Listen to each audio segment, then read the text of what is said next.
Okay, so I'm going to try a different type of roast again today. I'm doing a lamb shoulder. This is about 2.5 kilos of lamb shoulder, and first thing I'm going to do is I'm going to marinate it overnight. I'm going to cook this tomorrow, low and slow for probably, I think it'll take 5 or 6 hours. The first thing I'm going to do is I'm going to marinate it overnight. I'm going to make a marinade of fresh garlic, rosemary, parsley, a little bit of lemon juice, some black pepper, bit of onion powder, sea salt, might put some rosemary flakes, some garlic powder as well, some Italian herbs, some oregano. I'm going to mash all of that up with some good quality extra virgin olive oil into the mortar and pestle, make a paste to rub all over it and infuse it with, and then I'm going to wrap it in a Ziploc bag overnight for cooking tomorrow.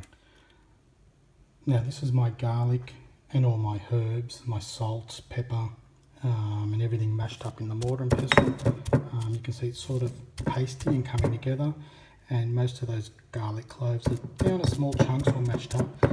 What I'm going to do now is I'm going to make a very tight paste to put into crevices of the lamb.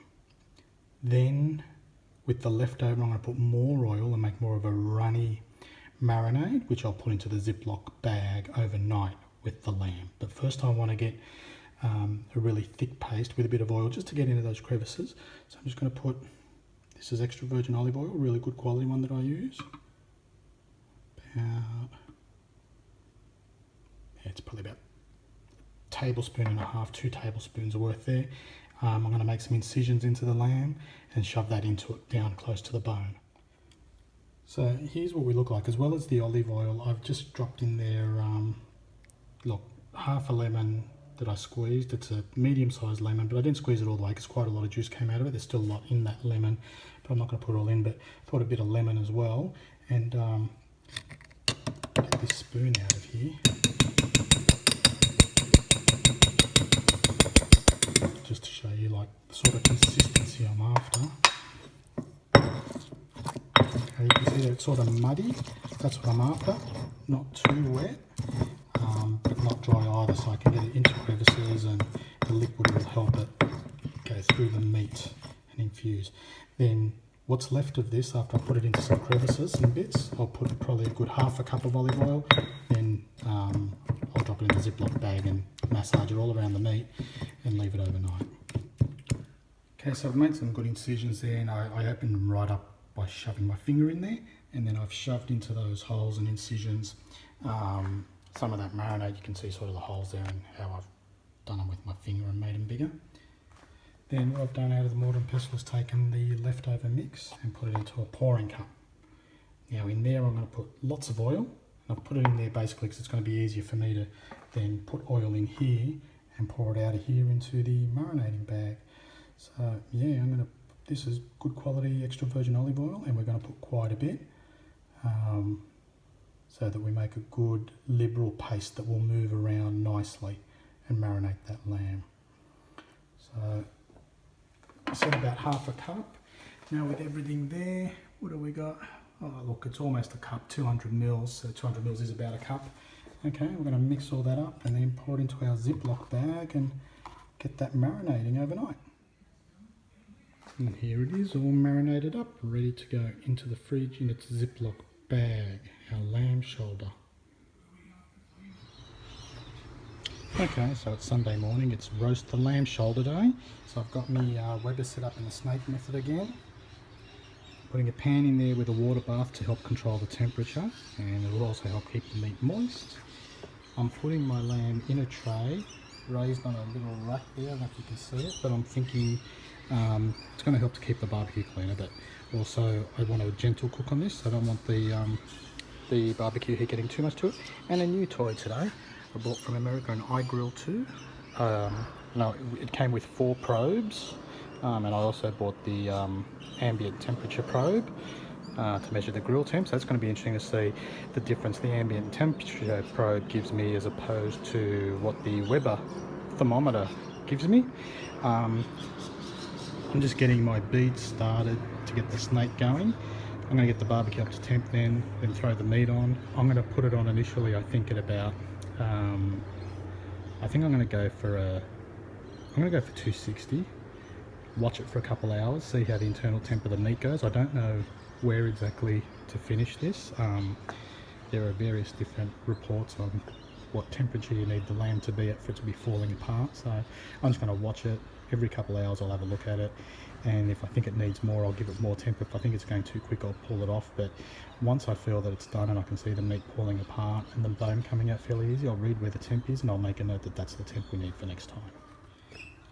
Okay guys, so the grill is on. My starter coals are on. They're nice and hot. So that'll get the snake going. I've got my ambient temperature probe from the iGrill set up there with this little grill clip. And what I've done is I've drilled a small little hole inside of my Weber so that I can get the probes out, because I don't want to leave the lid open or have the lid raised. I want to keep as much smoke in there as possible. Later on I'll get a grommet to seal that hole, a grommet where I can pass the probes through. But yeah, I'm now going to put the lid on and wait for it to come up to temp, and then we'll get the meat on. Okay, so I've just put the lamb on. I've got 2 temp probes in there measuring the temp on the iGrill. I've got the ambient temperature probe there. The iGrill's going. Slight variation so far of about anywhere between 5 and 10 degrees Fahrenheit between what the temp on the Weber says and what the iGrill says. The Weber says it's higher. Now that could be that it's not calibrated right. It also could be that heat rises, so it's hitting that probe all the time on the Weber. But yeah, we've got that roasting now. It's just before 9 o'clock.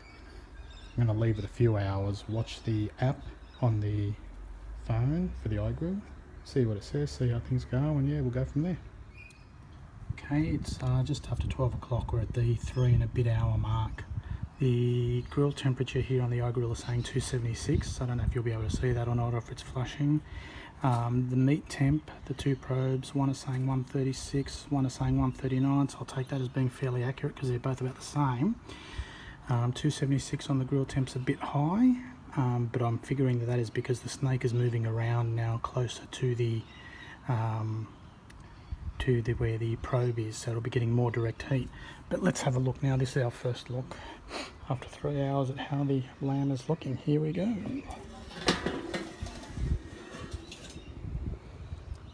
So I think that's looking good. I think I'm going to be happy with that going for another good 3 to 4 hours at least, but colour's looking good. Obviously getting some shrinkage away from the bone. Yeah, so about half of the snake is gone. That's to be expected, and yeah, as I thought, the snake is almost at halfway there, very close to the meat probe now, so hence why it's probably showing a high temperature.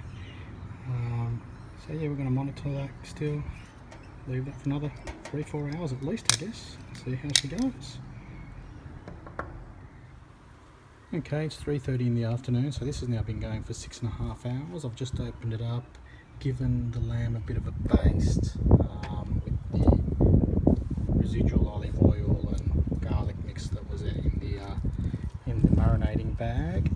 And look, it's looking alright. It's pulled back from the bone here. It's pulling back from the bone there. Looking good. We've got an internal temp of about 165, so we're going to keep going, I think, for about another hour and a half, I would say, till about 5 o'clock. Just let it keep going. Then at 5 o'clock, I'm going to, if it looks all right, I'll take it off and rest it for an hour and go from there. Okay, it's 5:30 in the afternoon, so this has now been going for 8.5 hours. I've opened it probably about 2 to 3 times to baste it with the juices that were coming out of it and a bit more of the oil marinade that I made yesterday. The aroma wafting out of this is absolutely incredible. You can smell it all through the house, just a beautiful lemony, garlicky, herby aroma that's very, very, very pleasant. So now we're going to open her up. I'm going to take her off. I'll show you what it looks like, but then I'm going to take it inside. I'm going to cover it in foil, let it rest for about half an hour, maybe a bit more if I can stop the kids from wanting to eat, but let it rest for about half an hour, and then we'll see how she carves. But here we go, the big reveal.